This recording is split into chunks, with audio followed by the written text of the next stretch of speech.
कल खूब जोर की वर्षा आ गई थी तो प्रसंग आधा ही रह गया, तो रात में नरसिंह मेहता हमारे स्वप्न में आए। हमने कि क्या हुआ महाराज? तो बोले बस प्रसंग पूरा करके आइए जल्दी। मैंने कहा आज जाति कथा में करेंगे। तो कल हम लोग सुन रहे थे कि कुछ संतों की जमात, ये प्रसंग सुना क्यों रहे थे कि ईर्ष्यालुओं को ठाकुर जी नहीं मिलते। आपके अंदर कितने दोष हैं अपने आप लिखिए, हमारे कहने से काम करेंगे। यहां पर जितने भी दंपति बैठे हैं, पति पत्नी, यहां पर जितने भी बहन भाई बैठे हैं, यहां पर जितने भी मित्र बैठे हैं, यहां पर जितने भी आपस के सगे बैठे हैं, युगल युगल जोड़ी बना लीजिए। और कथा से जाने के बाद आप लोगों को एक काम करना है, पति पत्नी एक दूसरे को पर्चा और पेन दे में और एक दूसरे से कहें तुमको मुझ में जितने दोष दिखते हैं सब लिख करके मुझे दिखाओ। पत्नी पति के लिखे, पति पत्नी के लिखे, बहन भैया के लिखे, भाई बहन के लिखे, भाई भाई एक दूसरे के लिखो, मित्र मित्र एक दूसरे को। लेकिन सौगंध है एक दूसरे की, जबरदस्ती बढ़ा चढ़ा के मत कोई ईर्ष्या में कुछ एक दो पद ज्यादा लिख दो कि तुम ये भी है ये भी है, नहीं। जो अनुभव होता है वही लिख करके और उसको दीजिए। ये बहुत बड़ी एक प्रक्रिया है, आपस में देख करके फिर अनुभव कीजिएगा। आपके शायद नेत्र खुल जाएंगे। कई ऐसे दोष होंगे जो आपको लगता ही नहीं है कि आपके अंदर है, लेकिन सामने वालों को वो दिखते हैं, वो दोष आपको पता चलेगा। उन समस्त दोषों को ठाकुर जी के हवाले कर देना, क्योंकि सब दोषों के साथ ठाकुर जी मिल जाएंगे। अगर एक दोष उनमें है तो ठाकुर जी के मिलन में बाधा आ सकती है, और वो दोष क्या है? ईर्ष्या। अगर सामने वाले ने लिख दिया कि तुम्हारे अंदर ईर्ष्या भी है, मैंने कभी अनुभव किया था, तो आपको चिंता होनी चाहिए। क्यों? क्योंकि ठाकुर जी मिलेंगे नहीं।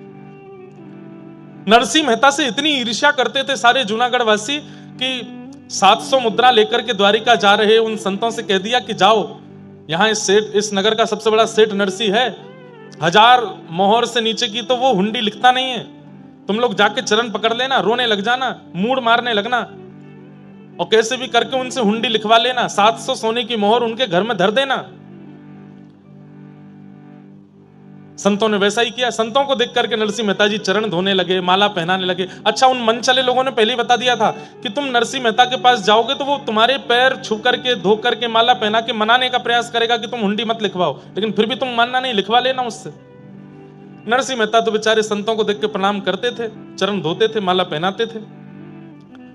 संत जन कहने लगे जरूर हमको मनाने की प्रक्रिया चल रही है कि हम हुंडी ना लिखवाएं। संतों ने कहा नरसिंह जी हमारा एक काम कर दीजिए। बोले क्या? हमको द्वारिका जाना है, बीच में बड़े लुटेरे और चोर उचक्के मिलते हैं, हमारा धन लूट लेंगे, हमारी पूरे विश्व भारत की यात्रा पूरी हो रही है, द्वारिका में हमको भंडारा करना है, ये 700 सोने की मोहर जैसे तैसे हमने बचाई है, इनको रख लीजिए, हुंडी लिख दीजिए। आपका कोई सेठ वहां हो या आपका कोई सेवक द्वारिका में हो, हम उसको जाके दिखा देंगे, वो हमको वहां 700 सोने की मोहर दे देगा, तो हम वहां अपना भंडारा कर लेंगे। नरसिंह मेहता जी बोले आपको मुझे देख के लगता है कि मैं हुंडी लिखता हूंगा? बोले हुंडी लिखने वाले आप जैसे ही होते हैं, वो ऐसे बन के रहते हैं कि कोई उनसे हुंडी लिखवा ना पावे। ये आपकी फटी धोती और आपके तन की स्थिति से हम बहकने वाले नहीं हैं, हमारी हुंडी लिखिए। इतना पीछे पड़ गए संत जन, नरसिंह मेहता रोने लगे, मेरी कोई गद्दी नहीं है द्वारिका में, अरे मैं किसी को नहीं जानता सिवाय एक के। बोले किसको जानते हो? बोले वहां सांवरिया सेठ है, वो द्वारिकाधीश को बोल रहे थे, केवल उन्हीं को जानते। बोले उन्हीं के नाम से लिख दो। नरसिंह मेहता बोले इस बात पर मुझे विश्वास भी है कि वो इनको दे देंगे, लेकिन मैं ये कैसे करूं? मैं ठाकुर जी पर कैसे थोप सकता हूं? और रही बात, हुंडी तब लिखी जाती है जब आप किसी से धन ले लो और सामने जिसके नाम पर हुंडी लिखी उसको देने की तुम्हें सामर्थ्य हो। मैं ठाकुर जी को कैसे दूंगा? तब नरसिंह मेहता के मन में एक विश्वास जगा। बोले संत जन तो मान नहीं रहे, तो 700 सोने की मोहर लेके तुरंत पूरे जूनागढ़ के ब्राह्मण, विप्र और संतों को बुला के भंडारा कर दिया, दक्षिणा बांट दी, भंडारा कर दिया, सब संतों को खिला दिया।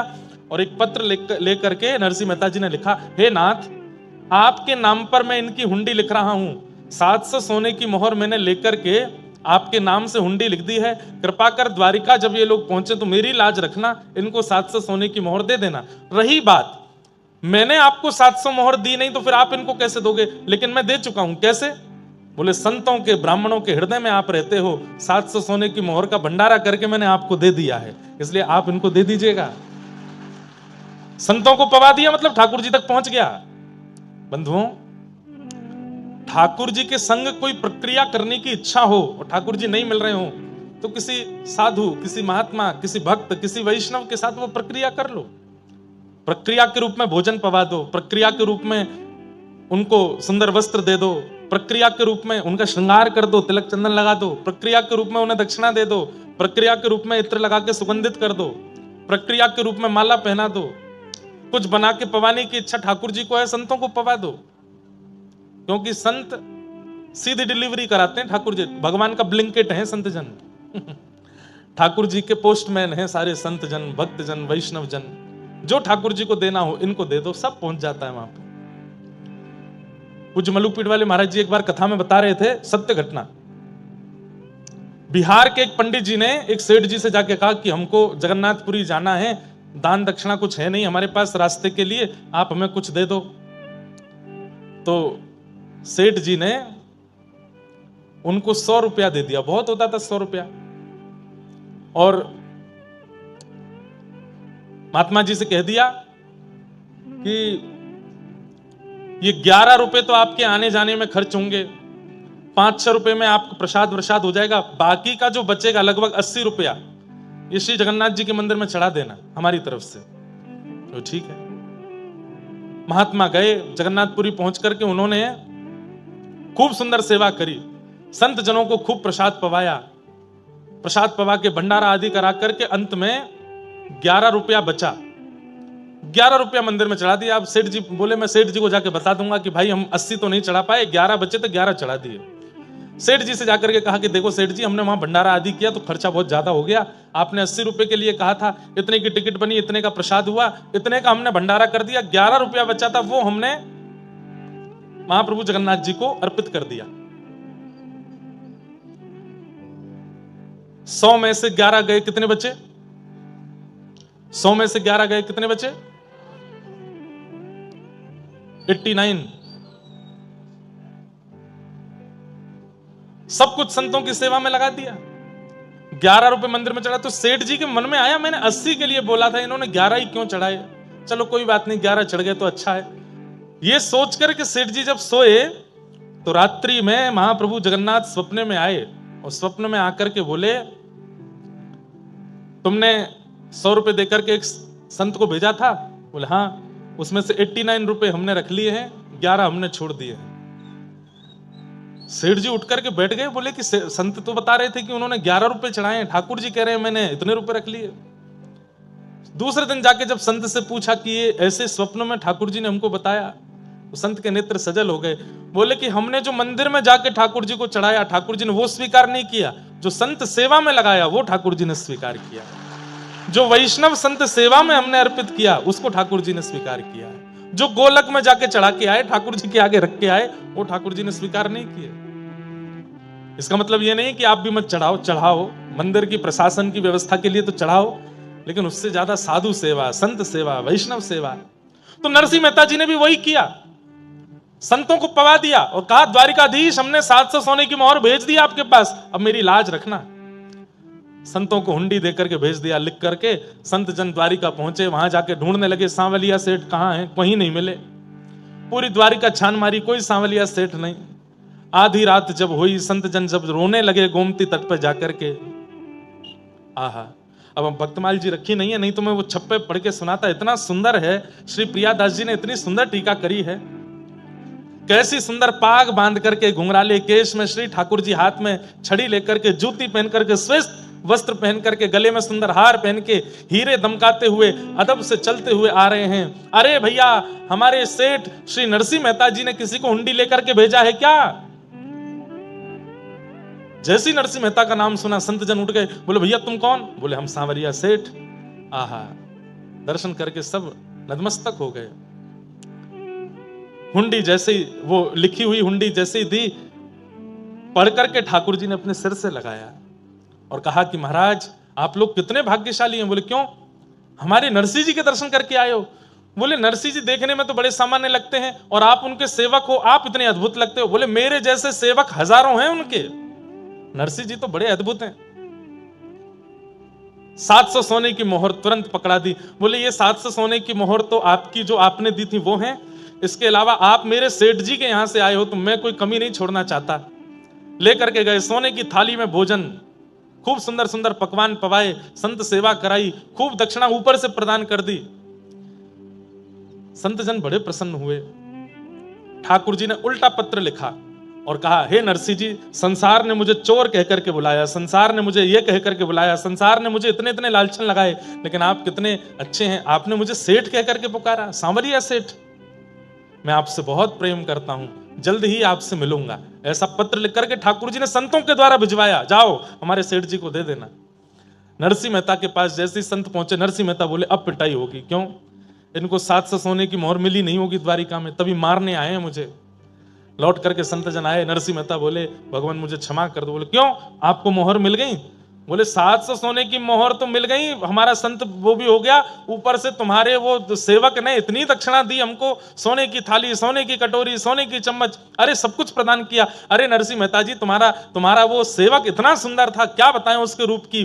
सफेद धोती, सफेद अचकन, सफेद पगड़ी, सफेद बैंत, ऐसी सुंदर उसकी जूती, नेत्र तो कहते ही बनते हैं, कमल जैसे नेत्र थे। आहा, जब बोलता था तो ऐसा लगता था जैसे मानो पुष्प बरस रहे हों। एक बार उसने हमारा स्पर्श भी किया था, क्या बताएं, उसका स्पर्श पाके तो हम धन्य हो गए। अरे नरसिंह जी, कैसा सुंदर सेवक है आपका, हमको ऐसा सेवक मिलता तो हम तो अपने पास ही रखते, अपने से दूर जाने नहीं देते।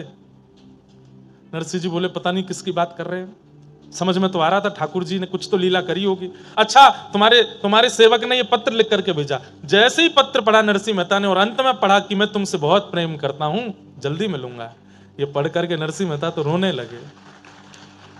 आहा, ईर्ष्यालु देखते रह गए और यहां ठाकुर जी ने नरसिंह मेहता पर कृपा कर दी। इसलिए बंधुओं, कोई दोष जीवन में आ जाए चलेगा, आपके अंदर काम है कोई बात नहीं, कथा सुनना शुरू करो, नाम जप करना शुरू करो, नष्ट हो जाएगा। क्रोध है धीरे धीरे वो भी शांत हो जाएगा, मोह है वो भी धीरे धीरे चला जाएगा, लोभ है धीरे धीरे वो भी नष्ट हो जाएगा। कथाएं आदि सुनना शुरू कर दो, सत्संग करो। लेकिन ईर्ष्या है तो मेहनत ज्यादा करनी पड़ेगी, क्योंकि ईर्ष्या ठाकुर जी को प्रिय नहीं है। और दुर्भाग्य की बात है कि ईर्ष्या लगभग मानवों के अंदर होती है, लगभग। अभी कोई आपसे ज्यादा सुंदर कपड़े पहन के आ जाए, हो जाएगी ईर्ष्या। हम कथा में इतने साधारण बन के आ रहे हैं, ये इतना बढ़िया पहन के आ रहा है। हमसे बढ़िया कोई खाने लगे, कमाने लगे, हमसे बढ़िया कोई कुछ प्राप्त कर ले, हमसे बढ़िया घर बना ले, हमसे बढ़िया बच्चे हो जाएं, सब में ईर्ष्या हमारे चित्त में आती है। ईर्ष्या ये कष्ट का कारण। अरे आप लोग तो संसार की बात कर रहे हैं, हम व्यासपीठ में बैठ के कथा करते हैं, कथा करने वालों से ईर्ष्या हो जाती है लोगों को। ऐसी ऐसी ईर्ष्या के लोग हैं। लेकिन ईर्ष्यालु व्यक्ति इस बात को प्रमाण दे रहा है कि मैं कभी ठाकुर जी से नहीं मिल पाऊंगा, इसलिए वो ईर्ष्या को प्रधानता दे रहा है। इसलिए हमारी प्रार्थना, ईर्ष्या चित्त में मत लाइए। निर्मत्सराणाम सताम वैद्यं वास्तवमत्र वस्तु शिवदं तापत्रयोन्मूलनं श्रीमद्भागवते महामुनि कृते किं वा परैरीश्वरः सद्यो हृद्यवरुध्यते त्रिकृतभिः शुश्रूषुभिस्तत्क्षणात्। श्रीमद् भागवत की कथा कैसी है? ठाकुर जी से संबंध कराती है, ठाकुर जी से कोई ना कोई संबंध कराती है। बंधुओं, ठाकुर जी से संबंध होना या ठाकुर जी के जनों से संबंध होना, ये दोनों ही कृपा की बात है। आप ठाकुर जी से संबंध नहीं बना पा रहे हो तो ठाकुर जी के जनों से संबंध बनाओ, ठाकुर जी के जनों को ही अपना मान लो, ठाकुर जी के जनों से संबंध बनाओ। आहा, अब कोई हमसे गुरु जी कहे, महाराज जी कहे, पंडित जी कहे, इंद्रेश जी कहे, समझ में आती है। एक बार एक कथा में एक बालक बोला जीजा जी, मैंने कि यार ये क्या बोल रहे हो? अरे महाराज जी, किशोरी जी हमारी बहन हैं और श्री लाल जी हमारे जीजा जी हैं, आप वृंदावन वासी हो, लाल जी के सखा हो, तो आप भी हमारे जीजा जी। मैंने कि बहुत बढ़िया। हमने कि साले साहब सेवा करने आ जाना। एक जगह और अद्भुत हुआ, नाथ द्वारा दर्शन करने के लिए मैं गया, तो वहां जैसे मैं पहुंचा तो एक बालक मुझसे बोला नाना जी प्रणाम। मैंने कि यार तेने नाना जी कही मुझसे? बोले कि हाँ महाराज जी, मेरी माता जी रोज आपकी कथा सुनती हैं, तो उन्होंने विचार किया कि मेरी गुरु भावना तो बन नहीं पा रही है, तो मैं इनको पिता मान लेती हूं अपना। जय हो महाराज जी। श्री वृंदावन बिहारी लाल की, श्री राधा रमण लाल की, श्री राधा रसिक बिहारी लाल की, श्री जटेरी धाम की, स्वामी श्री हरदास जी महाराज की जय। जय श्री राधे। जय हो। बड़ी कृपा। तो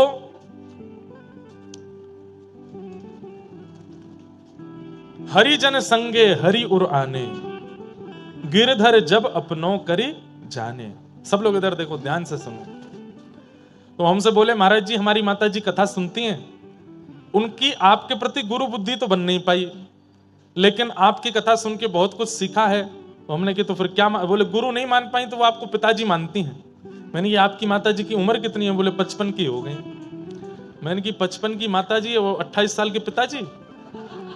तो बोले कि अब आपने ही कहा था कि हरिजनों से संबंध मानो, तो हमारी माता जी आपको पिताजी मानती हैं, तो उस नाते से आप हमारे नाना जी हुए। मैंने कहा बहुत बढ़िया। मैं तुम्हारे भी बाल बच्चे हो गए क्या? तो बोले हाँ जल्दी कृपा होने वाली है। मैंने कि वो बड़ा हो जाए तो वो परनाना बोलेगा हमको। तो अच्छा है, हरिजनों से संबंध रखो, हरिजनों को अपना संबंधी मानो। अरे जिन भक्तों के आप चरित्र सुनते हो ना, इनको ही अपना संबंधी मान लो। इनके संबंध की कहानी से ठाकुर जी आपको प्राप्त हो जाएंगे। मीराबाई मेरी बाईसा मेरी बहन है, श्री सूरदास जी मेरे काका जी हैं, श्री कुम्मन दास जी मेरे चाचा हैं, श्री गोस्वामी तुलसीदास जी हमारे बड़े पिताजी हैं। ऐसे करके सबको संबंध, और ये गोपनीय रखने हैं, सबको बताने नहीं है। इन सबसे संबंध, भक्तों से संबंध बना लिया जाए तो फिर ठाकुर जी आपसे संबंध बनाएंगे। आपको ठाकुर जी से नहीं बनाना पड़ेगा। अभी आप कहते हो ठाकुर जी आप मेरे लाला हो, ठाकुर जी आप मेरे पति हो, ठाकुर जी आप मेरे ये हो, आप कह रहे हो, ठाकुर जी मान रहे हैं कि नहीं इसका नहीं पता। ठाकुर जी माने उसका पता कैसे चलेगा? तो बोले भक्तों से संबंध बनाओ। भक्तों से आपका संबंध बन गया तो ठाकुर जी आपसे संबंध बनाएंगे, ठाकुर जी आपको अपना कुछ बनाएंगे। वैद्यम वास्तवमत्र वस्तु शिवदम, श्रीमद् भागवत ठाकुर जी के प्रति संबंध को प्रगाढ़ करती है, कल्याणकारी संबंध कराती है। तापत्रयोन्मूलनम, तथा सुनने वाले को फिर जीवन में कभी कष्ट का अनुभव नहीं होता। श्रीमद् भागवते महामुनि कृते किंबा परिरीश्वरः सद्यो हृद्यवरुध्यते त्रिकृतिभिः शुश्रूषुभिस्तत्क्षणात्। ऐसी भागवत की कथा को हम बारंबार प्रणाम करते हैं, बारंबार वंदन करते हैं। नैमिषारण्य क्षेत्र में 88,000 सोनिकादि ऋषियों ने सूत जी से 6 प्रश्न किए और इन्हीं 6 प्रश्नों के उत्तर में सूत जी कथा कहना प्रारंभ करते हैं। अनेक विषयों का उत्तर देते हुए श्री सूत जी महाराज ने भागवत की रचना का प्रसंग बताया। बहुत ध्यान से सुनिएगा। श्री वेदव्यास जी महाराज ने 4 वेदों की रचना की, महाभारत की रचना की, 18 उपपुराण 17 महापुराणों की रचना की, तब भी मन को शांति नहीं मिली। तब नारद जी महाराज की कृपा से उन्होंने श्रीमद् भागवत को रचना कार्य किया। नारद जी महाराज ने जाकर के कहा कि भगवान के प्रभाव नहीं, भगवान के स्वभाव का वर्णन करो, तब मन को शांति मिलेगी। तब श्रीमद् भागवत की रचना हुई। वेदव्यास जी ने वही भागवत की कथा अपने पुत्र सुखदेव जी को प्रदान की। सुखदेव जी ने यही कथा श्री परीक्षित जी को सुनाई। परीक्षित कौन है? पांडवों के वंशधर। इन परीक्षित जी को 7 दिन में मरने का श्राप लगा। सौनकादि ऋषियों ने पूछा ऐसा क्या हुआ कि इनको 7 दिन में मरने का श्राप लगा? तो यहां महाभारत का थोड़ा प्रसंग सुनाया गया। पाहि पाहि महायोगिन देव देव जगतपते, नान्यम तद्भयं पश्ये यत्र मृत्यु परस्परम। बहुत सावधानी से सुनो। उत्तरा के गर्भस्थ शिशु बालक को बचाना,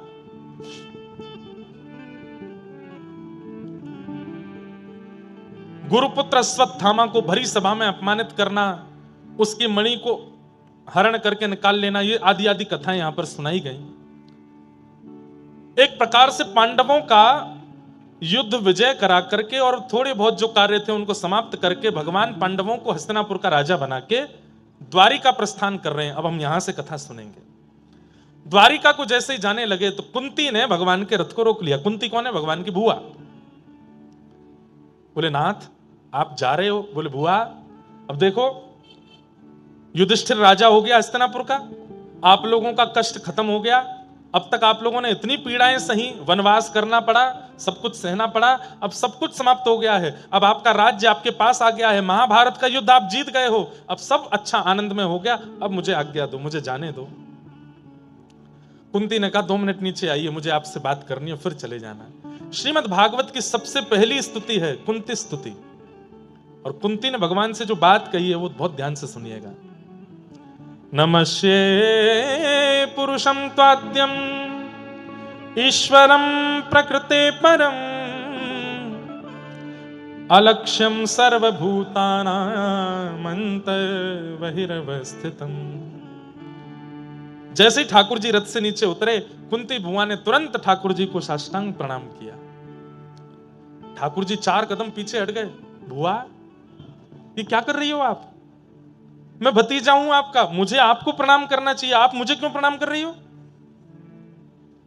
कुंती बुआ बोली परमात्मा को प्रणाम करना चाहिए और मुझे पता है कि आप परमात्मा हो। मैं परमात्मा हूं? बोले हाँ। जोर से ठाकुर जी हंसने लगे। मैं परमात्मा हूं? बोले हाँ तुम परमात्मा हो, मैं जानती हूं। अच्छा मैं परमात्मा हूं तो फिर मेरे द्वारिका जाने पर आप रो क्यों रही हो? क्यों? बोले परमात्मा तो सब जगह रहता है, वो द्वारिका में भी है, हस्तिनापुर में भी है, वृंदावन में भी है, गोकुल में भी है, मथुरा में भी है, अलवर में भी है, जयपुर में भी है। परमात्मा कोई एक स्थान पर तो रहता नहीं, परमात्मा तो सब जगह रहता है। और आप मुझे अगर परमात्मा कह रही हो तो मेरे द्वारिका गमन पर इतना रुदन क्यों कर रही हो? परमात्मा तो सब जगह है, देख लीजिए मुझे। कुंती कहती है यही तो बात है, हो तो आप सब जगह पर इतनी आसानी से दिखते नहीं हो। क्यों नहीं दिखता? अब कुंती दूसरे श्लोक में कह रही है कि माया जवनिका छन्न आज्ञादोक्षजमव्ययम्। बहुत दिन बाद हम कुंती स्तुति कह रहे हैं, ध्यान से सुनिएगा।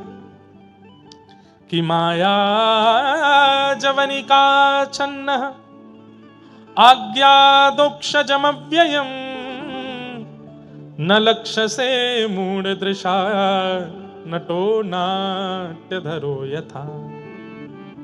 कुंती कह रही है आप परमात्मा हो, सब जगह हो, लेकिन दिखते क्यों नहीं हो? माया के कारण।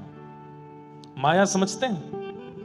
संसार की हर वो वस्तु जो आपको अपनी ओर आकर्षित करती है वो माया है। मोबाइल फोन भी माया है, गाड़ी भी माया है, व्यक्ति भी माया है, खाने के व्यंजन भी माया है, पहनने के वस्त्र भी माया है। हर वो वस्तु जो ठाकुर जी से दूर करके अपनी ओर आकर्षित करती है वो माया कहलाती है। लेकिन किसी वस्तु के सामीप्य में रह के भी ठाकुर जी से दूरी ना बन रही हो तो वो माया नहीं हो सकती। आप 1.5 करोड़ की गाड़ी में बैठे हो, लेकिन गाड़ी में बैठ करके भी वृंदावन की याद में रो रहे हो तो आप माया की चपेट में नहीं हो। आप 56 भोग के बीच में बैठ करके भी जीव में स्वाद नहीं आने दे रहे हो और केवल श्री वृंदावन श्री वृंदावन श्री वृंदावन कह करके आनंदित हो रहे हो तो आप माया के चपेटे में नहीं हो।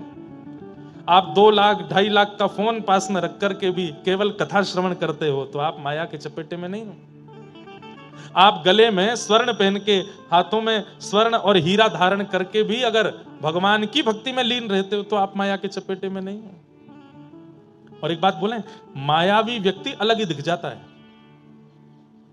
उसके सिर पर कृष्ण नहीं सवार होते, उसके सिर पर धन, उसके सिर पर ऐश्वर्य, उसके सिर पर नाम, उसके सिर पर अभिमान, ये सब सवार रहता है। वो मायावी व्यक्ति है, माया के चपेटे में है। और जो माया के चपेटे में आ जाता है उसको सब जगह होते हुए भी ठाकुर जी नहीं दिखते, उसको मंदिर में भी ठाकुर जी नहीं दिखते। एक बार एक व्यक्ति मेरे साथ श्रीनाथ जी दर्शन करने गया, नाथ द्वार। मेरी श्रीनाथ जी के दर्शन में मुझे बहुत सुख मिलता है, सब जगह ही मिलता है, पर राधा रमण जी, श्रीनाथ जी, तिरुपति बालाजी कुछ स्थान है जहां पर मैं स्थिर हो जाता हूं।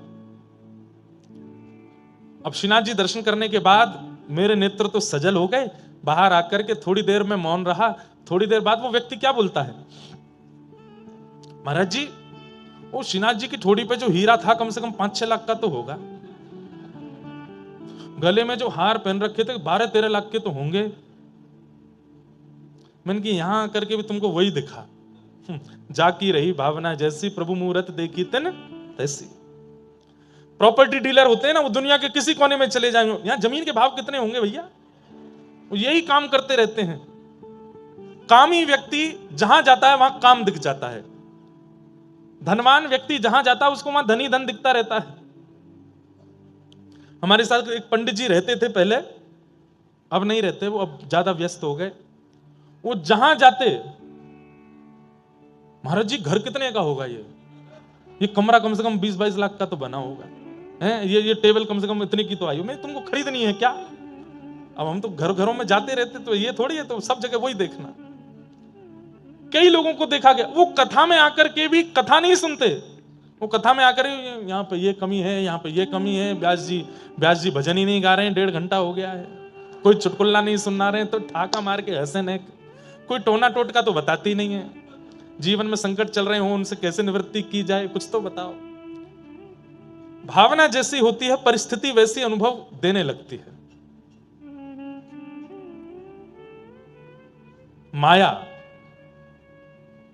माया जवनिका छन्न। एक बात बोले आपको, वस्तु का त्याग करने वाला त्यागी नहीं माना जाता, वस्तु के संग रहते हुए भी उस वस्तु में आसक्त ना होने वाला वो त्यागी माना जाता है। पत्नी छोड़ दिए, बच्चे छोड़ दिए, घर छोड़ दिया, परिवार छोड़ दिया, संपत्ति छोड़ दिया, रहने लगे पहाड़ी के ऊपर जाके, लेकिन रोज रोते हैं, क्यों? पत्नी की याद आ रही है, बच्चों की याद आ रही है, मैंने करोड़ों कमाया था, सब छोड़ छाड़ के आना पड़ा। वो त्यागी है, लेकिन पत्नी भी है, बच्चे भी हैं, संपत्ति भी है, गाड़ी भी है, घोड़ा भी है, सब कुछ है, लेकिन रहता है विरक्त, वो त्यागी है। हम गृहस्थाश्रमी हैं, यहां जितने भी बैठे हैं लगभग, हम गृहस्थाश्रमियों को आश्रम नहीं छोड़ना है, पत्नी बच्चे नहीं छोड़ने हैं, पर हां जितनी आसक्ति उन सब में है उतनी श्री कृष्ण में कर लेनी है, हमारा वही त्याग हो जाएगा, वही विरक्ति हो जाएगी, वही वैराग्य है हमारे लिए। जितना प्रेम से बालक को हृदय से लगाते हैं, जितने प्रेम से पत्नी को निहारते हैं, जितनी ममता से धन गिनते हैं, ये सब जिस दिन भक्ति में होने लगेगा, जैसे ठाकुर जी को सुबह उठाते ही उसी प्रकार हृदय से लगावें जैसे अपने बालक को लगाया हो, जैसे पत्नी को प्रेम भर के देखते हैं ऐसे ठाकुर जी को देखने लग जाएं, जैसे पैसे गिनने में सतर्क रहते हैं ऐसे नाम जप में सतर्क हो जाएं, बस हो गई विरक्ति। यही विरक्ति है, यही त्याग है। सब छोड़ के जाने की आवश्यकता नहीं है। 40 साल के हो गए और फिर कहने लगे हम तो ब्रह्मचारी हैं, हमने ब्याह नहीं किया। असली बात यह थी कि किसी ने उनको पसंद ही नहीं किया था। अब 40 साल के हो गए तो क्या करें भाई, ये थप्पा कैसे सहन हो कि हमारा ब्याह नहीं हुआ, हम तो ब्रह्मचारी हैं। घर छोड़ करके बाहर रहने लगे, घर वालों ने निकाल दिया। बोले अब ये कैसे सहन हो, के घर वालों ने निकाल दिया तो फिर क्या लगा लिया, बोले हमने तो त्याग कर दिया घर का, त्यागी हो गए, महात्मा हो गए। हम गुलाब जामुन नहीं खाते, हम रसगुल्ला नहीं खाते, खाने को मिलता नहीं है, ये बताओ ना। विदेश जाना अपराध है, समुद्र लांघना गलत बात है, अब खुद को वीजा नहीं मिला था कभी, इसलिए सबके लिए ऐसा बोल रहे हो। बड़े विचित्र हैं संसार, लेकिन वास्तव में माया ही है जिसके कारण ठाकुर जी दिखते नहीं। ठाकुर जी तो सब जगह हैं, इस समय इस पंडाल में भी कहां कहां बैठे होंगे, लेकिन माया है जिसके कारण वो दिख नहीं रहे हैं। तब कुंती कहती है तो फिर दिखते कैसे हैं, बोले जैसे कठपुतली का नृत्य होता है ठाकुर जी, तो कठपुतली नाचती है, गाती है, हंसती है, खेलती है, सब कुछ कठपुतली करती है और दर्शनार्थी ताली बजाते हैं, अरे देखो कठपुतली नाच रही है, कठपुतली हंस रही है, कठपुतली रो रही है। लेकिन गलती से किसी ने आकर के कठपुतली के पीछे वाला पर्दा अगर हटा दिया तो सारा भेद खुल जाएगा, ओहो पीछे बैठा एक आदमी उंगलियों से नचा रहा है। ठीक वैसे ही संसार का हर वस्तु, हर व्यक्ति कठपुतली है। हमें ऐसा दिखता, ओहो ये इतना बड़ा आदमी बन गया, अरे उसके साथ बहुत बुरा हो गया, अरे ये मर गया, अरे ये जी गया, सब कठपुतली हैं। लेकिन जिस दिन सदगुरु आकर के माया का पर्दा हटा देंगे, सब पता चल जाएगा पीछे बैठे ठाकुर जी ही सब कर रहे हैं, कठपुतली की अपनी कोई सामर्थ्य नहीं थी। माया जवनिका छन्न आज्ञा दोक्षजम व्ययम, न लक्ष्य से मूढ़ दिशा नटो नाट्य धरो यथा। जैसे एक नाटक में नचाने वाला, कठपुतलियों को प्रदर्शित करने वाला कठपुतलियों की वास्तविकता अनुभव करा देता है,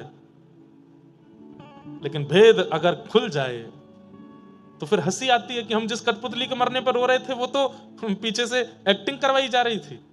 यही है संसार में, हम सब कठपुतली हैं, हम सब कठपुतली हैं।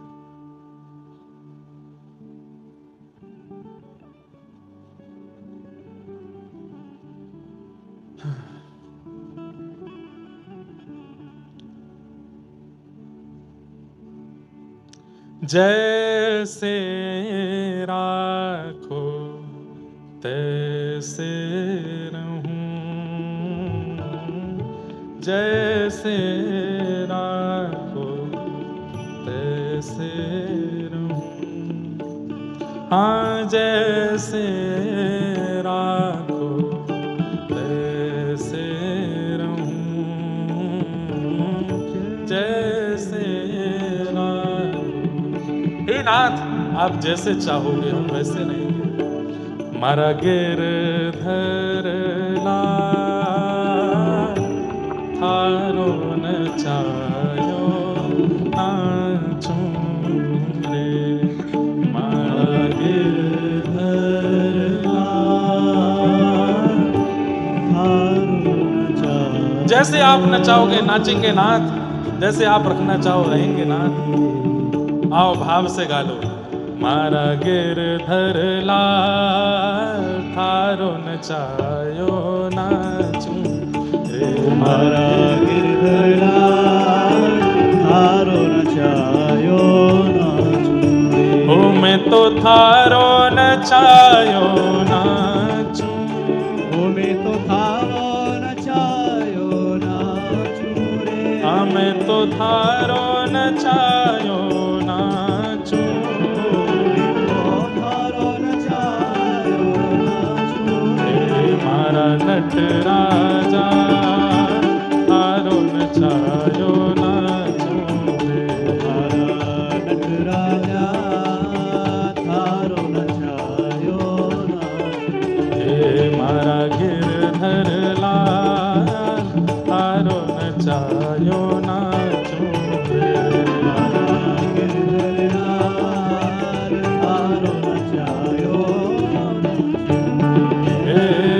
घर का प्राणी कहाँ ना माने, मन मन खुशी मनाऊं, घर का प्राणी कहाँ न माने, मन मन खुशी गाओ भाव से। ओ घर का प्राणी कहाँ ना माने, मन मन खुशी मनाऊं,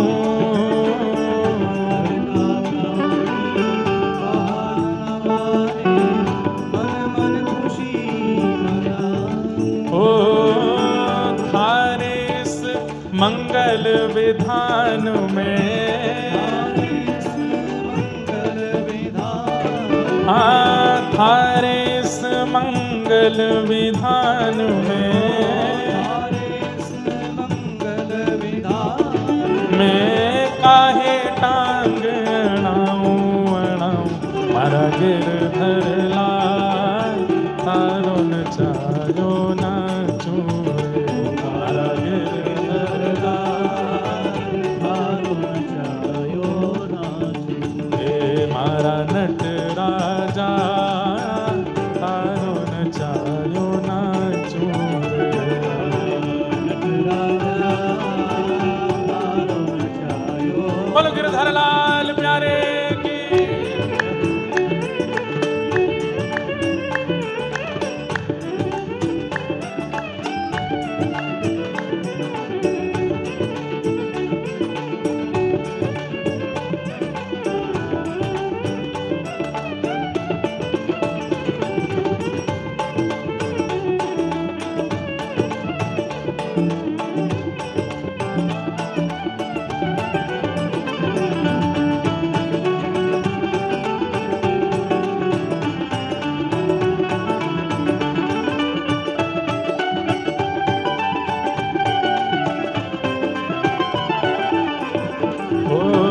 जो तू ठोकर मार गिरावे, लकड़ी जो गिर जाऊं, जो तू ठोकर मार गिरा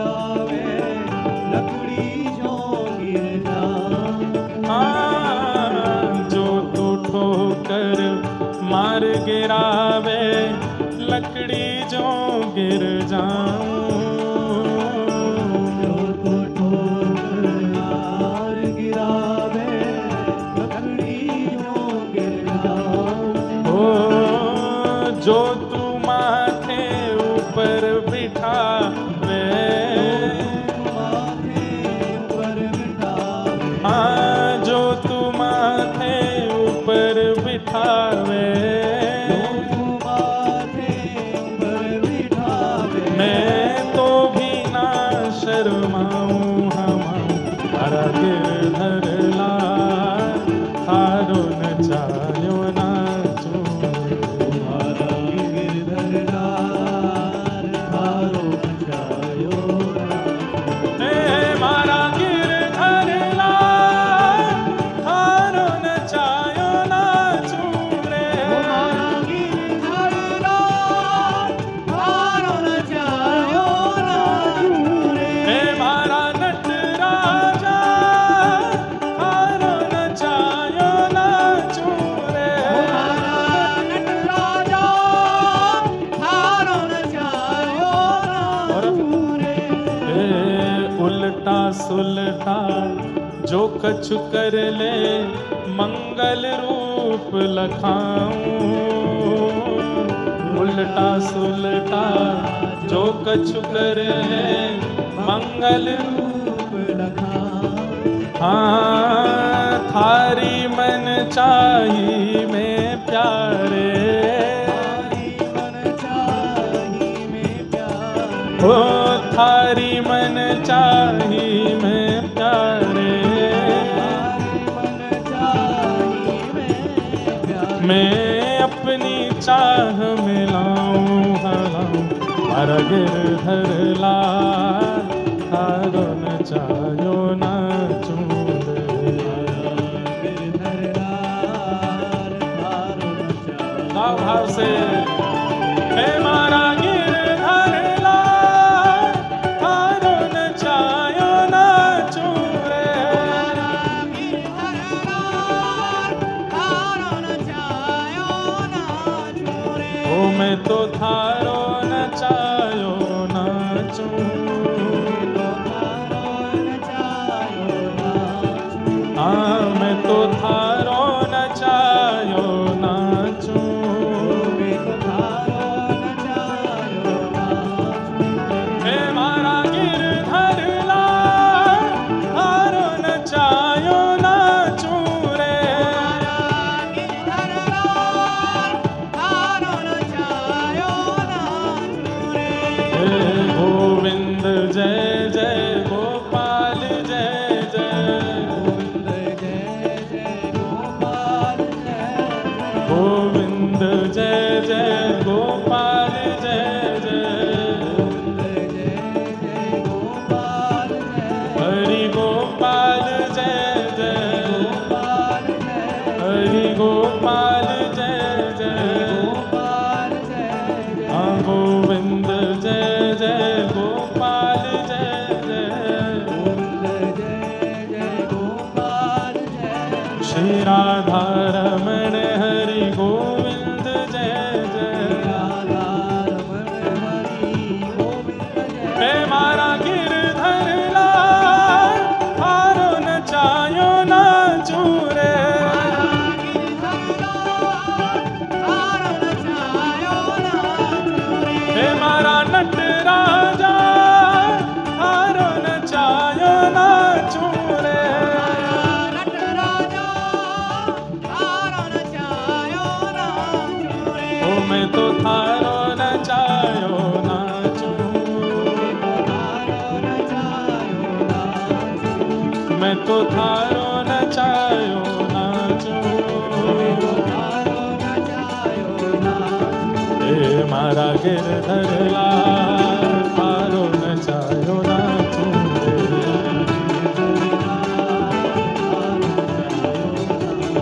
हे मारा गिरधर लाल, थारो नचायो नाचूं रे।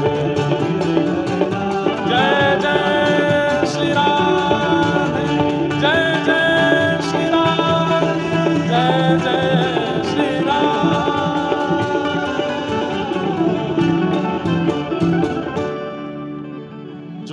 तन को रोग लगावे, ओढ़ सिरख सो जाऊं।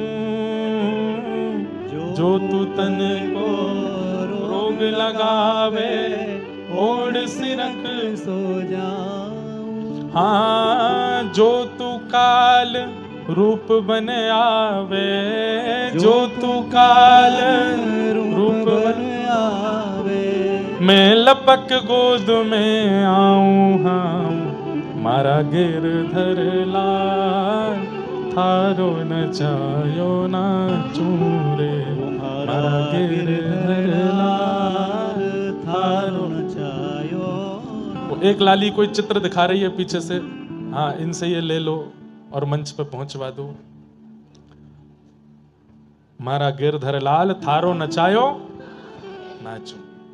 इसका मतलब ये नहीं है कि आप भांगड़ा करो उस पे, आप कथक करो या आप भरतनाट्यम करो या आप हाथ पैर चलाओ, वो नाचना नहीं है ये।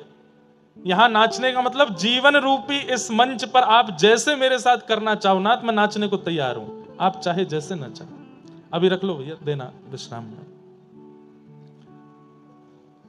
घर का प्राणी कहाँ ना माने, मन मन खुशी मनाऊं। घर का प्राणी कहाँ हमें बहुत अच्छा लगता है ये भाव। मन मन खुशी मना। अच्छी बात है, घर के लोग आपकी बात नहीं मानते, बात मानने लगेंगे तो उनमें ममता हो जाएगी। नहीं मानते आपकी बात, आप कहते हो कथा में जाना, बिल्कुल नहीं जाना, घर पे बैठे सुनो, यूट्यूब पे आ रही है कथा, क्या करना पंडाल में जाके सुनोगे। बारिश का मौसम, हवा चल रही है, घर पे बैठे रहो। अच्छी बात है, घर के लोग आपको बार बार आपकी बात नहीं मानते, नहीं तो उनके प्रति ममता हो जाएगी। थारे इस मंगल विधान में, थारे इस मंगल विधान में, मैं काहे टांग अड़ाऊं हाणाऊं। मारा गिरधर लाल थारो नचायो नाचूं रे, मारा गिरधर लाल थारो नचायो नाचूं रे। और जो तू ठोकर मार गिरावे, लकड़ी जो गिर जाऊं। जो तू ठोकर मार गिरावे, लकड़ी जो गिर जाऊं। लकड़ी गिरती है, लकड़ी जब गिरती है तो ऐसा नहीं है कि हाथ पैर लगा के रोकने का प्रयास करती हूँ, गिरती है तो गिर ही जाती है। हे नाथ, अगर आप गिराओगे तो हम गिर जाएंगे, लेकिन जो तू माथे ऊपर बिठावे, जो तू माथे ऊपर बिठा, मैं तो भी ना शर्माऊं शर्माऊं।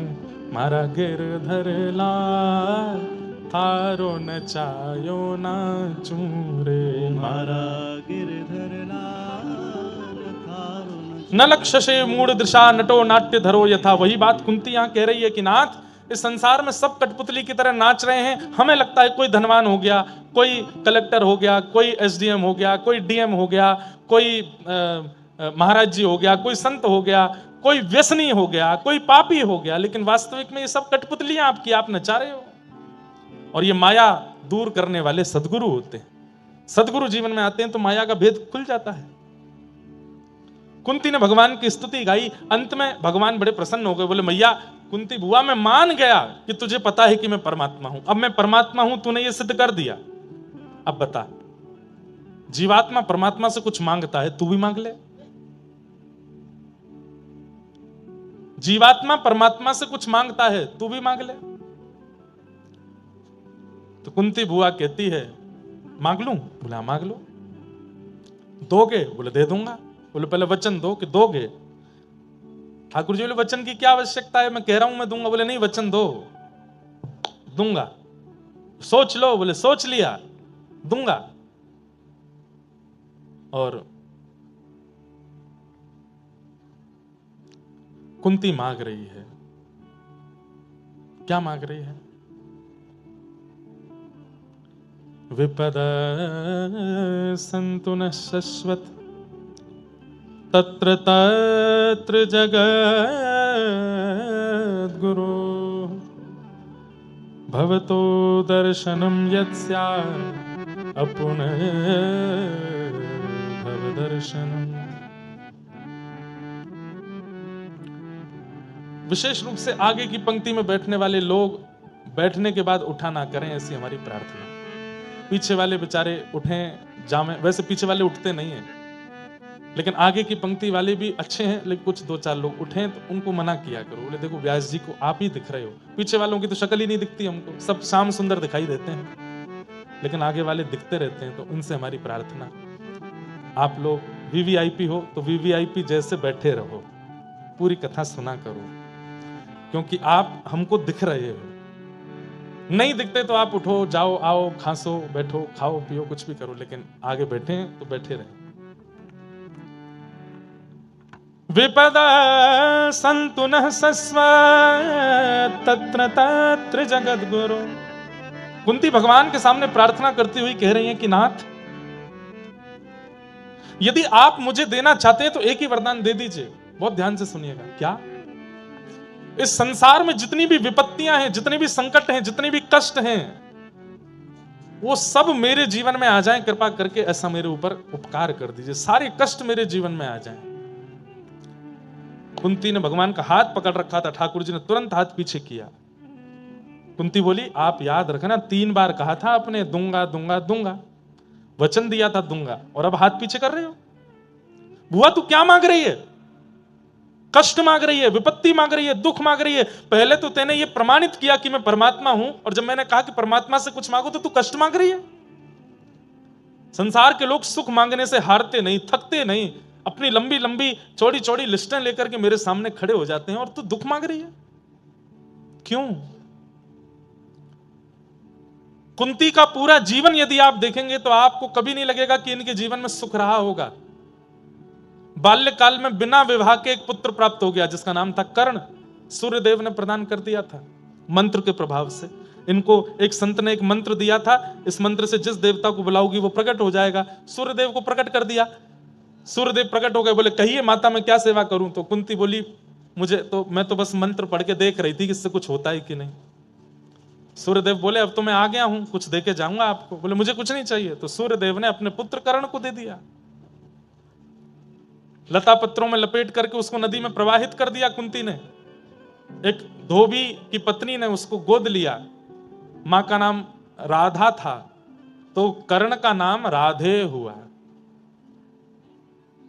लेकिन कुंती जानती थी जब यही कर्ण कौरवों के पक्ष में मिल गया, कुंती को पता था कि ये मेरा बेटा है। विवाह हुआ पांडु महाराज से, जिनको ऐसा रोग लगा था और शाप भी लगा था कि अपनी पत्नी को सहवास की भावना से स्पर्श करोगे तो तुम्हारी मृत्यु हो जाएगी। पंच बालक देव कृपा से प्राप्त हुए पांडव, लेकिन उन्हें भी सुख नहीं दे पाई। क्यों? पूरे जीवन भर वन में ही भटकना पड़ा उनको लेकर के। विधवा हो गई युवावस्था में। कितना सब कुछ सहा कुंती ने अपने जीवन में, कष्ट ही कष्ट देखा, कभी सुख नहीं देखा था। और आज जब हस्तिनापुर की राज्य गद्दी पर पहली बार पुत्र सुशोभित हुआ, जीवन के सारे दुख समाप्त हो गए, कष्ट समाप्त हो गए, ठाकुर जी सामने खड़े और ये झोली फैला के करी कि मुझे कष्ट दे दो। बुआ तेरे जीवन में कल से सुख आना शुरू हुआ और 12 घंटे भी नहीं हुए हैं, और आज तू मेरे से कह रही है कि तू मुझे दुख दे दो। क्यों? कुंती कहती है आप ये बात मानते हैं कि कल तक मेरे जीवन में कष्ट था? बोले हाँ। और आप ये भी मानते हैं कि 12 घंटे पहले मेरे जीवन में सुख आ गया? बोले हाँ। अब मेरे जीवन में सुख रहने वाला है? बोले हाँ। हे नाथ, कल तक मेरे जीवन में कष्ट था तो कष्ट के साथ साथ द्वारिकाधीश भी खड़े थे, लेकिन 12 घंटे पहले सुख आते ही द्वारिकाधीश जाने की योजना बनाने लगे, और अब द्वारिका को जा रहे हैं। मुझे वो सुख नहीं चाहिए जिसमें कृष्ण चले जाएं, मुझे वो सुख नहीं चाहिए जिसमें आप छोड़ के चले जाओ। मुझे उस कष्ट की याद आ रही है, उस वनवास की याद आ रही है, उस विपत्ति पीड़ा की याद आ रही है जिस विपत्ति पीड़ा वनवास कष्ट में आप साथ खड़े थे। मुझे ये सुख अच्छा नहीं लग रहा है क्योंकि आप जा रहे हो। प्रायोरिटी सुख या दुख नहीं है, प्रायोरिटी कृष्ण है। वो सुख में स्मरण ज्यादा हो रहे हैं कि दुख में, ये आपके ऊपर निर्भर करता है। स्वाभाविक रूप से हम मानवों का स्वभाव ऐसा है कि हम सुख में व्यसनों की तरफ भागते हैं और दुख में मंदिर भागते हैं। जैसे ही जीवन में धन ज्यादा आ जाए, संपत्ति ज्यादा आ जाए, ऐश्वर्य, आप देखेंगे धन संपत्ति ऐश्वर्यवान व्यक्ति नास्तिक ही होते हैं, भजन वजन कथा में मन नहीं लगता, वो आए दिन भगवान पे ही प्रश्न उठाते रहते हैं। और जिनके जीवन में कष्ट ज्यादा होता है वो कभी ठाकुर जी पे प्रश्न नहीं उठाते। हनुमान जी पर चोला चढ़ाना है तो चढ़ाना है, यहाँ नारियल बांधना है तो बांध ही देंगे, गंगा जी में गोते लगाने तो लगा ही लेंगे, कैसे भी सुख आ जाए जीवन में। दुखी व्यक्ति कभी भगवान पर प्रश्न नहीं उठाता, और सुखी व्यक्ति मंदिर तक में चप्पल पहन के चले जाते हैं। अरे वो सुख कैसा, जिससे कृष्ण दूर चले जाएं, जिससे मर्यादा नष्ट हो जाए, ठाकुर जी के प्रति भाव, ठाकुर जी के प्रति श्रद्धा समर्पण नष्ट हो जाए, वो धन कैसा, संपत्ति कैसे। और कई बार धन संपत्ति धनी मानी लोग अगर भक्त हो भी जाते हैं तो वो ऐसे भक्त बनते हैं, बुरा नहीं मानिएगा, ऐसे भक्त बनते हैं जैसे मानो वो कृपा कर रहे हो ठाकुर जी के ऊपर। कई बार ऐसा लोग बोलते हैं, हमें तो बड़ा आश्चर्य हुआ इतने धनवान होते हुए भी ये वृंदावन आते। अरे वृंदावन पर कृपा कर रहे हैं क्या आके? इतने धनवान होते हुए नीचे बैठ के कथा सुन रहे हैं। अरे क्यों, नीचे बैठ के ही कथा सुनी जाती है। इतने धनवान होते हुए भी रोज हर मंगलवार वहां जाते हैं, इतने धनवान होते हर महीने खाटू श्याम जाते, क्यों? कृपा करने जा रहे हैं खाटू श्याम जी पे? नहीं। अत्याधिक सुख कई बार ठाकुर जी से दूरी बनवा देता है। इसलिए दुख में भूलो मति, सुख में फूलो मति, प्राण जाए मगर नाम भूलो मति, मुरली वाले को मन से रिझाते चलो, कृष्ण गोविंद गोपाल गाते चलो, कृष्ण गोविंद गोपाल गाते चलो। देखना इंद्रियों के न घोड़े भगे, इनमें हरदम जो संयम के कोड़े पड़े, अपने रथ को सुमार्ग लगाते चलो, कृष्ण गोविंद गोपाल गाते चलो, कृष्ण गोविंद गोपाल गाते चलो। सुख में फूलो मती, दुख में भूलो मती। कुंती कह रही है मुझे वो दुख चाहिए जिसमें आप मेरे साथ रहो, आप मेरे पास रहो। भगवान ने तुरंत भुआ को हृदय से लगाया और कहा, भुआ तू जब कहेगी मैं तेरे सामने प्रकट हो जाऊंगा, किसी को नहीं दिखूंगा, बस तुझे दिखूंगा, बस तू मुझे बुला लिया कर। मैं कहा करता हूं कथा में, कभी अगर अवसर मिले और आपको व्यवस्था मिले तो कुंती, कर्ण और कृष्ण, ये 3 क हैं महाभारत में। कुंती, कर्ण और कृष्ण, इन तीनों का आस्वादन कीजिए, इनका जीवन पढ़ लीजिएगा एक बार। इन तीनों का जीवन पढ़ने के बाद जन्म से लेकर के इनकी संपूर्ण प्रक्रिया, कृष्ण की तो हम सुनते ही हैं, कुंती और कर्ण की भी सुनिए। उस दिन आपको अनुभव होगा, मेरे जीवन में दुख कोई बहुत बड़े नहीं है, दुख तो इनको कहते हैं। एक बहुत बड़े कवि हैं, उन्होंने कर्ण के ऊपर भी लिखा है, अवकाश नहीं फिर बताएंगे। कुंती भगवान की स्तुति गाती है। ठाकुर जी बोले, अब भुआ अब तुम विराजो। अब रथ में जैसे ही बैठे ठाकुर जी निकलने लगे, इतने में ही रोने की आवाज आने लगी। भगवान ने कहा, अब कौन रोने लगा? देखा तो युधिष्ठिर जी रो रहे थे। भगवान बोले, अब तुम क्यों रो रहे हो? तब युधिष्ठिर जी बोले, बालद्विज स्विहन मित्र पितृभात्र गुरुद्वह नमेष्या निरयान मोक्षो यपि यापि वर्षायुता युतै। मेरे कारण कितने बालक अनाथ हो गए, कितनी माताएं विधवा हो गई, मैंने अपनों को मार दिया। बहुत ध्यान से सुनिए थोड़ी देर। मोह अर्जुन को हुआ लेकिन युद्ध करने से पहले, और वैसा ही मोह युधिष्ठिर को हो रहा है, पर कब? युद्ध होने के बाद। गलती करने से पहले यदि आपके मन में सतर्कता आ रही है तो आप अर्जुन हो, कृष्ण आपकी सहायता कर सकते हैं, लेकिन पूरे रायते फैलाने के बाद रोना, ठाकुर जी कह रहे हैं अब रोने से क्या फायदा, जब चिड़िया चुग गई खेत, सब हो गया, खुद किया, अब रो क्यों रहे हो? ठाकुर जी कहते हैं ऐसे व्यक्ति कायर होते हैं जो गलती करने से पहले चेतते नहीं, गलती करने के बाद रोते हैं कि हमने बहुत बड़ी गलती कर दी, हमसे अपराध हो गया, कान पकड़ रहे हैं, क्षमा मांग रहे हैं, दंडवत कर रहे हैं। ठाकुर जी कह रहे हैं रोने से काम नहीं चलेगा, अब संकल्प लो दोबारा नहीं करोगे, और जो कर दिया उसका दंड भोगोगे, तो ही तुम निवृत्त हो सकते हो। युधिष्ठिर रो रहे हैं, भगवान बोले क्यों रो रहे हो? बोले मैंने कितनी माताओं को विधवा कर दिया, युद्ध में उनके पति मार दिए, कितने बच्चे अनाथ कर दिए, उनके पिता मार दिए। यदि मैं ही पीछे हट गया होता युद्ध मैदान से तो ये महाभारत नहीं होता, माताएं विधवा नहीं होती, बच्चे अनाथ नहीं होते। भगवान बोले वाह, बहुत बड़ी बात कह रहे हो युधिष्ठिर। ऐसा ही मोह हुआ था अर्जुन को, लेकिन गीता सुना दी थी मैंने, और वही मोह अब तुम कर रहे हो। अब मैं क्या सुनाऊं? बार बार नहीं सुनाऊंगा, इतना समय नहीं है मुझ पे। मेरा मोह दूर कीजिए, मैं बहुत व्याकुल हो रहा हूं, मुझे नरक में भी स्थान नहीं मिलेगा, मैं इतना बड़ा पापी हूं। भगवान बोले अब हम जहां फेल होते हैं वहां हमारे भक्त पास होते हैं। रणभूमि में मेरी प्रतीक्षा कर रहे हैं भीष्म पितामह, चलो उनके पास लेके चलता हूं, वो तुमको ज्ञान उपदेश करेंगे। और भगवान भीष्म पितामह के पास लेकर के गए। बहुत सुंदर स्तुति है भीष्म पितामह की। पितामह भीष्म बाणों की सैया पर लेटे हैं, रोम रोम में बाण लगा है भीष्म पितामह के, लेकिन मरे नहीं है। क्यों? इच्छा मृत्यु का वरदान पिता से मिला हुआ है इनको। बंधुओं, एक बार हम महाभारत की कथा कभी, वैसे हमने एक दो लोगों को वचन दिया हुआ है कि हम महाभारत की कथा करेंगे। महाभारत की कथा 7 दिन में नहीं होगी, 1 महीने में होगी, 30 दिन में होगी महाभारत। बहुत अच्छी कथा है महाभारत। एक मानव के जीवन के जितने प्रश्न है सबका उत्तर है महाभारत में। बाणों की सैया पर लेटे हैं भीष्म पितामह, इच्छा मृत्यु का वरदान इनके पिता शांतनु महाराज ने इनको दिया है। जब तक इनकी इच्छा नहीं होगी ये मर नहीं सकते। अगर हमको ये मिला होता वरदान कि तुम्हारी इच्छा मृत्यु है, बताओ क्या करना चाहते हो, तो हम लोग कैसी इच्छा मृत्यु रखेंगे? कढ़ी कचौड़ी खाने को मिल जाए, वृंदावन की लस्सी कोई आके पिला जाए, ये खवा जाए, वो खवा जाए, ऐसी सौंधी हवा चलने लग जाए, खूब सारे गहने मेरे शरीर पर पड़े हों, हाथों में खूब सारे हीरे की अंगूठियां हों, सारे भोगों को भोग करके पेट। एक व्यक्ति मुझसे कहीं बोला, महाराज जी मैं बस एक ही चीज चाहता हूं कि मैं भूखा नहीं मरूं, मेरा पेट भरा हो जब मेरे प्राण निकले। मैंने कहा वाह, ऐसी भी इच्छा होती है लोगों की।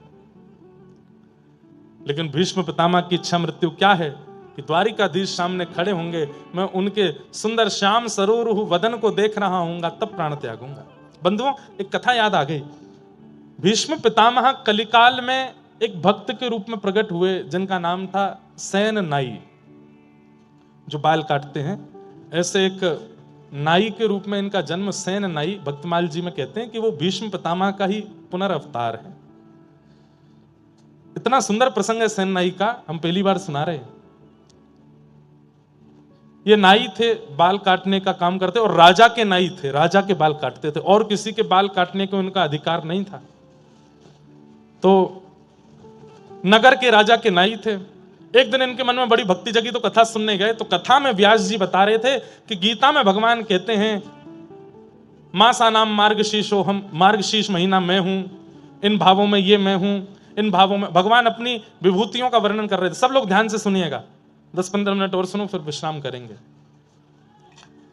और तभी भगवान गीता में कहते हैं कि मानवों में जो राजा है वो मैं हूं। जहां कहीं भी राजा हैं, भगवान ने यह बात कही है कि राजा मेरा ही प्रतिनिधि है। राक्षसों में प्रहलाद मैं हूं, भगवान स्वयं कह रहे हैं। तो सेन नाई बैठ करके कथा सुन रहे थे, बोले कि मानवों में राजा मैं हूं, राजा मेरा ही प्रतिनिधि है। तो नाई तो बड़ा प्रसन्न हो गया, बोले मुझे ठाकुर जी मिल गए। अपने राजा की इतनी बढ़िया हजामत करते, उनके हाथ पांव दबाते, मालिश करते, खूब हाथ पैर दबाते, सिर और बढ़िया प्रेम से सेवा करने लगे। बोले कि यही हमारे भगवान हैं। अब तो वो राजा के हफ्ता में 1-2 बार जाके हजामत करते, उसके बाद कभी समय मिलता तो कथा सुनते। एक बार कथा में व्यास जी ने बोला कि बिन गुरु के हुए ठाकुर जी प्राप्त नहीं होते। तो सेन नाई जी के मन में आया कि अब मैं गुरु कहां से खोजूं। तब किसी ने इनको बताया, बोले काशी में विराजमान है श्री रामानंदाचार्य जी महाराज, आप उनकी शरण में चले जाओ, वो बहुत अच्छे गुरु मिलेंगे। और श्री सेन जी काशी चले गए।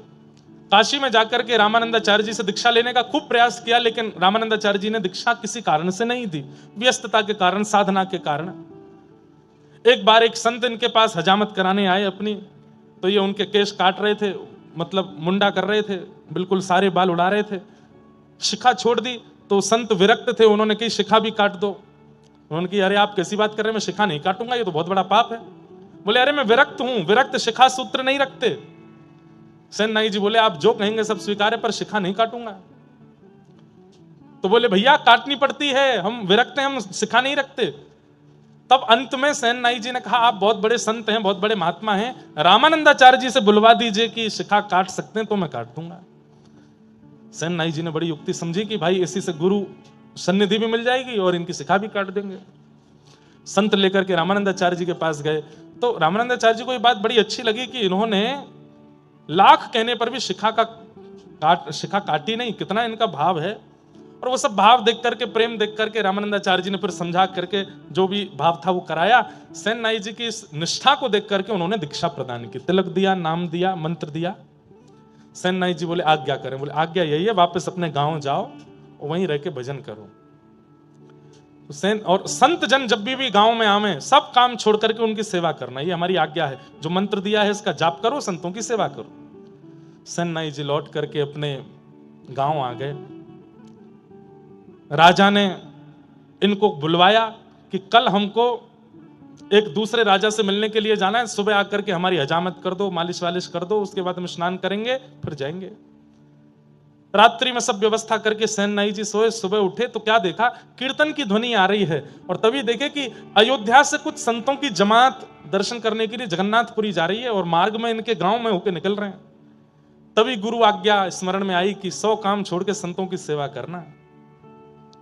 सेन नाई जी काम छोड़ा नहीं, भूल गए कि राजा के यहां जाना है। संतों को प्रणाम किया, वो कहा हमारे घर चलें, आप सबकी मैं सेवा करूं। संतों के चरण धो रहे हैं, उनको सुंदर वस्त्र अर्पण कर रहे हैं, पत्नी के साथ बैठ के खूब सुंदर उनको प्रसाद पवा रहे हैं। और प्रसाद पाने के बाद संतों से निवेदन किया अब कुछ सत्संग कीर्तन हो जाए। उनमें से एक श्रेष्ठ संत प्रवर, उन्होंने प्रवचन किया, सुंदर कथा सुनाई, सब भावुक हो गए और कीर्तन प्रारंभ हुआ। नाचने लगे सेन नाई और पत्नी, सब बिल्कुल निमग्न होकर के भजन में नृत्य कर रहे हैं, नेत्रों से अश्रु प्रवाह हो रहा है, राम जी का स्मरण कर रहे हैं, गुरुदेव की याद कर रहे हैं। और यहां राजा प्रतीक्षा में बैठा है, मुझे दूसरे राजा से मिलने जाना है। सेन नाई हमेशा समय से पहले आ जाता है, मैं नीचे आके बैठ गया, अभी तक आया नहीं। राजा ने तुरंत कहा मेरी तलवार कहां है, लेकर के आओ उसको, और इस सेन को तो मैं जाकर के देखूंगा। तलवार लेकर के आए, घिसने लगे उसको, घोड़ा बुलाओ मेरा, कहां है सेन नाई का घर, उसके घर चलना है। इतने में ही देखा कि सामने से दौड़ते हुए सेन नाई आ रहे हैं, अपनी पगड़ी संभाल रहे हैं, कभी हजामत का डिब्बा संभाल रहे हैं, कभी धोती संभाल रहे हैं, और दौड़ते दौड़ते आए। अरे महाराज महाराज महाराज महाराज मैं आ गया। कहां रह गए इतनी देर? बोले महाराज क्षमा करते हैं, बहुत बहुत विलंब हो गया। बोले नहीं नहीं नहीं, दंड तो तुमको मिलेगा। भगवान भगवान क्षमा कीजिए, आप बैठिए ना, मैं जल्दी कर देता हूं, आपको विलंब हो रहा है। राजा बैठ गए, खूब सुंदर हजामत करी, खूब दाढ़ी वाड़ी सब करके, केश वेश। राजा क्रोध में तो था ही, बोले महाराज थोड़ी आपके हाथ पांव दबा दूं? बोले तू दबा तो दे, लेकिन दंड तो मैं तुझे दूंगा। हाथ दबाने लगे। आप इतना क्रोध करते हैं, अच्छे नहीं लगते हैं, आप थोड़ा प्रसन्न रहा कीजिए ना। हाथ पैर दबाते दबाते बोले आप थोड़े श्रमित हो तो मैं आपकी थोड़ी उंगलियां चटका दूं? बोले चटका तो दे, लेकिन दंड तो तुझे दूंगा। उंगलियां चटका दी, हाथ पैर। बोले आप कहो तो महाराज आपकी नेक थोड़ी कमर चटका दूं? बोले उससे कुछ दिक्कत तो नहीं है, वो कुछ नहीं होगा। लेकर के अपने कंधा पर जोर से झटका दिया, कमर ऐसी खुली महाराज, राजा बड़ा हल्का हो गया। बोले सेन तू इतने दिन से आ रहा है सेवा करने, लेकिन आज तेरी सेवा बड़ी अद्भुत लग रही है, लेकिन मैं दंड तो तुझे दूंगा। अरे विराजिए ना आप, थोड़ी आपकी कंधे की मालिश कर दूं। ऐसे ठाकुर जी यहां पर सुंदर कंधा दबाने लगे। थोड़ा गर्दन अपनी टेढ़ी कर लीजिए, टेढ़ी करके गर्दन थोड़ा इधर कुछ करने लगे तो वहां एक तेल का पात्र रखा था और तेल में प्रतिबिंब दिखाई देता है। जैसे ही तेल की ओर राजा देखने लगे, वो देख नहीं रहे थे, बस मुख इधर किया तो दिख रहा था। जैसे ही देखने लगे, सेन नाई ने जैसे ही अपना मुख इधर किया तो प्रतिबिंब में क्या दिखा? मोर मुकुट, कटाक्ष नेत्र, नाक में सुंदर नथ बेसर, ऐसी मधुर मधुर मुस्कान। पीछे मुड़ करके देखें तो सेन नाई और प्रतिबिंब में देखें तो ठाकुर जी। राजा बोला ये मेरी आंखों का भ्रम है कि क्या है, पता नहीं हो क्या रहा है। नेत्र बंद करके अनुभव करे तो हाथों का स्पर्श इतनी बार राजा ने किया, लेकिन आज जैसा स्पर्श नहीं था। राजा सोचने लगे कहीं ऐसा तो नहीं है सच में ये ठाकुर जी ही हो। और बस ऐसा कहकर के राजा ने जैसे ही नेत्र खोले तो सैनिक जन खड़े थे। बोले वो सेन कहां गया? बोले वो तो आपकी मालिश कर रहा था, आप सो गए थे गहरी नींद में, तो वो बोला कि अब सब हो गया है तो मैं चलता हूं। वो तो अपनी दक्षिणा लेकर के चला गया। राजा बोला कोई बात नहीं, अब इसको अगली बार देखूंगा, अब तो तैयार होके चलता हूं। अपने वस्त्र आदि पहन करके राजा तैयार हुए। वहां सेन को पता चला कि राजा ने आज बुलाया था, मैं तो कीर्तन में रह गया। कौन आए थे? ठाकुर जी आए थे। ठाकुर जी भैया हमने बहुत रूपन में देखे, कभी ठाकुर जी नरसिंह भगत बन करके भी गए हैं। ठाकुर जी एक जगह सक्कूबाई बन के पिटाई करवाने गए अपनी, वो एक दिन वो भी कथा सुनाऊंगा। लेकिन नाई बन करके पहली बार गए ठाकुर जी, अपने हाथ से हजामत करके आए, बाल बाल काट के आए राजा के, और मालिश करके आए, हड्डी वड्डी चटकाए आए उसकी। या सेन नाई को जैसे याद आया, संतों को प्रणाम किया, अरे भगवान भगवान आप लोग विराजो, मैं एक काम करके आता हूं। तुरंत अपना डिब्बा लेके वही पाग वाग संभालते हुए दौड़ते हुए गए। तो राजा तैयार होके बिल्कुल बाहर आ गए थे। सेन ने आकर के जैसे ही राजा को देखा, हजामत हुई है, केश वेश सब बिल्कुल बढ़िया है, बिल्कुल राजा तो बढ़िया तैयार है, केश वेशों में तेल लगा है।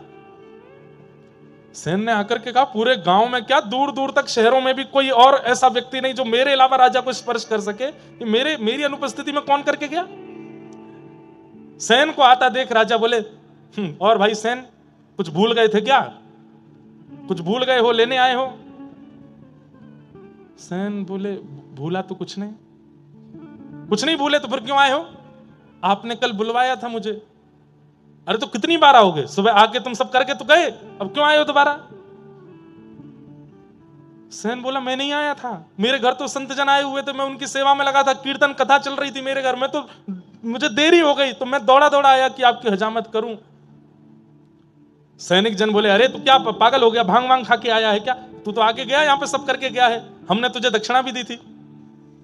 और बोले हर बार तो तू इतने 10 सोने की मोहर लेके जाता था, आज बड़ी तुझे कंजूसी चढ़ी थी, बार बार कहते एक और दे दो, थोड़ा सा और दे दो, कहां लेके जाओगे इतना, और दे दो। आज 20 सोने की मोहर लेकर के गया था।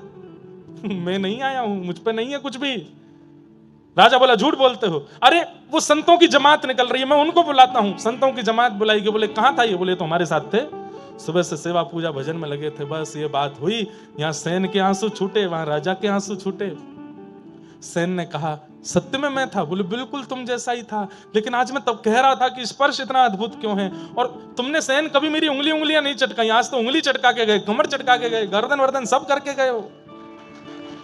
और अंत में एक अनुभव मुझे हुआ था, क्या? कि मैंने तेल के पात्र के प्रतिबिंब में जब देखा तो वहां सेन नहीं, वहां पर कोई मोर मुकुटधारी दिखाई दे रहा था। सेन तो बस वहीं मूर्छासी में आ गए, राजा के चरण पकड़ लिए, बोले धन्य हैं आप, मैं आपके अंग को छू लूं? क्यों? क्योंकि श्याम सुंदर आपको छू के गए। श्री ठाकुर जी ही आए थे। राजा ने तुरंत सेन को उठाया, राजा दंडवत हो गए, बोले कि महाराज अब आज से आपको मेरी हजामत नहीं करनी, आज से आपको ये सब क्रिया नहीं करनी है, तो आज से आप मेरे राजगुरु हैं। जिनकी कृपा से ठाकुर जी मेरे भवन में आ गए, जिनकी कृपा से ठाकुर जी का स्पर्श मुझे मिल गया, ऐसे आप नाई नहीं रह सकते, आप तो मेरे गुरु हैं। और उस दिन से सेन जी गुरु के रूप में प्रतिष्ठित हो गए। बहुत अच्छा चरित्र है सेन जी का। ये भीष्म पितामह के ही कलयुग में अवतार हुए श्री सेन जी महाराज। ऐसे भीष्म पितामह की स्तुति अति अद्भुत है। इति मति रूप कल्पिता वितृष्णा भगवत सात्वत पुंगवे विभुम्ने स्वसुखम उपगते क्वचिद विहर्तुम प्रकृतिमुपेयुषि यद्भव प्रवाह त्रिभुवन कमलम तमाल वर्णम रविकर गौरवराम्बरम दधाने वपुरल ककुलावृताननाब्जं विजय सखेरतिरस्तु मेन बध्य। भीष्म पितामह ने स्तुति गाई, और स्तुति के अंत में भीष्म पितामह कह रहे हैं नाथ मैंने आपके सारे रूप देख लिए। बहुत सुंदर स्तुति है भीष्म पितामह की, लेकिन अंत में भीष्म पितामह कहते हैं मैंने आपके सारे रूप देखे, आपका द्वारिकाधीश रूप देखा, आपका चतुर्भुज रूप देखा, आपका विराट रूप देखा, आपका घोड़े चलाने वाला रूप देखा, सारथी रूप देखा, एक रूप नहीं देखा। कौन सा? ललित गति विलास वल गुहास प्रणय निरीक्षण कल्पितो रुमान कृतमनुकृतवत्य उन्मदान्धा प्रकृति मगन किलयस्य गोपवध्वा। जो टेढ़ी सी चाल आप ब्रजमंडल में चलते हो, जिन नेत्रों से, जिन चाल से आप ब्रज की वनिताओं के, ब्रजवासियों के चित्त का हरण करते हुए चलते हो, आपकी टेढ़ी सी पाग पर लटकने वाली वो मोती आपके गालों से स्पर्श करते रहते हैं, कटाक्ष नेत्रों से कभी इधर देखते हुए चलते हो, कोई अस्त्र शस्त्र आपके पास नहीं है, केवल वेणु वाद्य करते हुए आप चलते हो, एक चरण इधर दूसरा चरण इधर, ऐसी त्रिभंग लली करके हुए त्रिभंगी चाल जो आप चलते हो, कमर आपकी ऐसी मटकती रहती है, कभी किसी गोपी के यहाँ माखन चुराते हो, कभी किसी गैया के साथ लीला करते हो, कभी श्री किशोरी जी के साथ गिरिराज पर्वत पर कोई अनुभव करते हो। मुझे वो रूप आपका देखना है नाथ, मुझे व्रज का वह रूप आपका देखना है, वो दर्शन करना है। अरे मुझे वह दर्शन करना है जो व्रज का आपका स्वरूप है नाथ। तब ठाकुर जी ने मानो इन पर अनुग्रह करके कहा हो कि हे भीष्म पितामह, इस जन्म में तो नहीं, पर कलिकाल में आप जब सैन बन करके आओगे तब मेरे उस रूप का दर्शन आपको होगा। यहां भागवत जी में तो ऐसा नहीं है, पर भक्तमाल जी की यही भावना है कि भीष्म पितामह उसी भाव से पुनर्जन्म लिए और पहले तो राजा को अनुभव कराया, कालांतर में फिर सैन नाई को भी व्रज के उसी स्वरूप में ठाकुर जी का अनुभव हुआ। कटकाछनी पहनी है, सिर पर पाग पहनी है, सुंदर मोती लहरा रहे हैं, चांद सा सलोना मुख लटें घूंघरारी हैं, भौएं हैं कटीली आंखें तिरछी कटारे, होया को चंदन सो महके वदन, हो मेरा या पे अटक गया मन, राधा रमण मेरो, राधा रमण रे, राधा रमण मेरो, राधा रमण रे, राधा रमण मेरो, राधा रमण रे, राधा रमण मेरो, राधा रमण। बोलो भक्त वत्सल भगवान की। ऐसे ठाकुर जी ने श्री भीष्म पितामह को मधुर दर्शन दिए। गिरधर जन्म मरण रासती, मीराबाई कह रही हैं, करताल बजा के गाओ। आज की कथा को विश्राम दें। बाईसा की राजस्थान में बैठे हैं और 3 दिन हो गए अभी तक बाईसा का स्मरण नहीं हुआ। मीराबाई के इस पद को गाते हुए सब लोग आज की कथा का विश्राम करें। गिरधर जन्म मरण रासती, गिरधर ओ याए नाई बिसरू में दिन राती,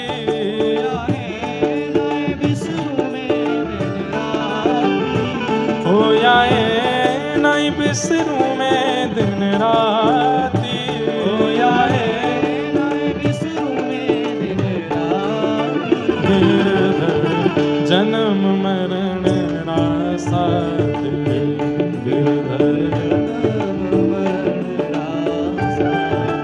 गिरधर जन्म मरण रासती, गिरधर जन्म। बोलो गिरधर गोपाल की।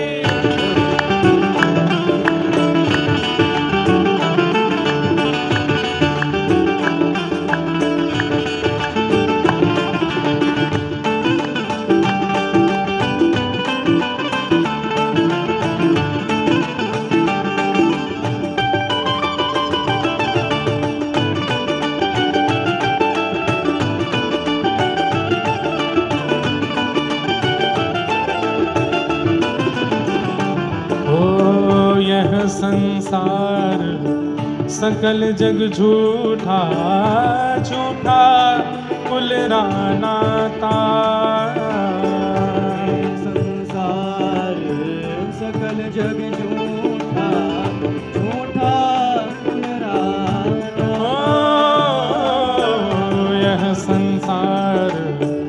सकल जग झूठा झूठा कुलरा नाता। संसार सकल जग झूठा झूठा कुलरा नाता। ओ मीरा के प्रभु गिरधर नागर,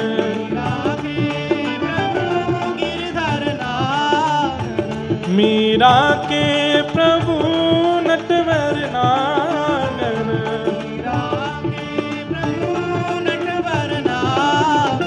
हरि चरणा चितरा गिरधर जन्म मरण रासा थे, गिरधर जन्म मरण ओ गिरधर जन्म मरण रासा थे।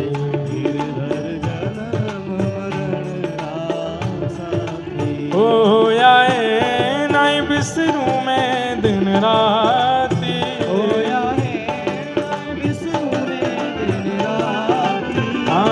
आए नाई बिसरू में दिन राती,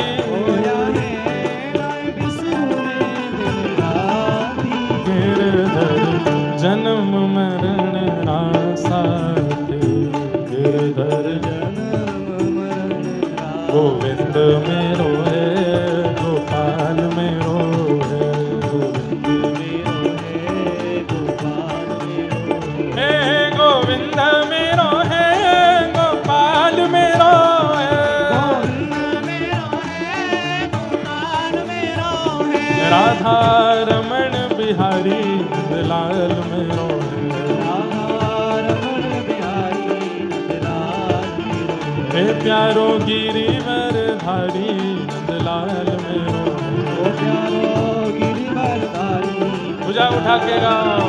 हे गोविंद मेरो है गोपाल मेरो है, हाँ गोविंद मेरो है गोपाल मेरो है, हे गोविंद मेरो है गोपाल मेरो है,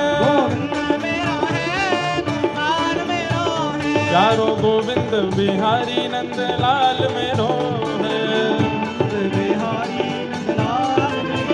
सेवा कुंज बिहारी नंदलाल मेरो है, राधा वल्लभ बिहारी नंदलाल मेरो है, राधा रसिक बिहारी गोपाल मेरो है, हे गोविंद मेरो है गोपाल मेरो है, हाँ गोविंद मेरो है गोपाल मेरो है, हे वृंदावन मेरो वृंदावन, हे श्री वृंदावन प्यारो वृंदावन, श्यामा हृदय कमल सो प्रगट हो, श्री राधा हृदय कमल सो प्रगट हो, और श्याम हृदय कुभार वृंदावन में वो वृंदावन, हे श्री वृंदावन प्यारो वृंदावन, भुवन चतुर्दश की सुंदरता निधिवन करत बिहार, भुवन चतुर्दश की सुंदरता निधिवन करत बिहार, हाँ प्यारो निधिवन करत बिहार, प्यारो निधिवन करत बिहार, ओ प्यारो निधिवन करत बिहार, प्यारो पूजा उठा के। श्यामा प्यारी कुंज बिहारी, श्यामा प्यारी कुंज बिहारी, श्यामा प्यारी बाके बिहारी, श्यामा प्यारी बाके बिहारी, और जय जय श्री हरिदास वृंदावन मेरो वृंदावन, हे श्री वृंदावन प्यारो वृंदावन, श्यामा प्यारी कुंज और जय जय श्री हरिदास। वृंदावन मेरो वृंदावन, हे श्री वृंदावन प्यारो वृंदावन,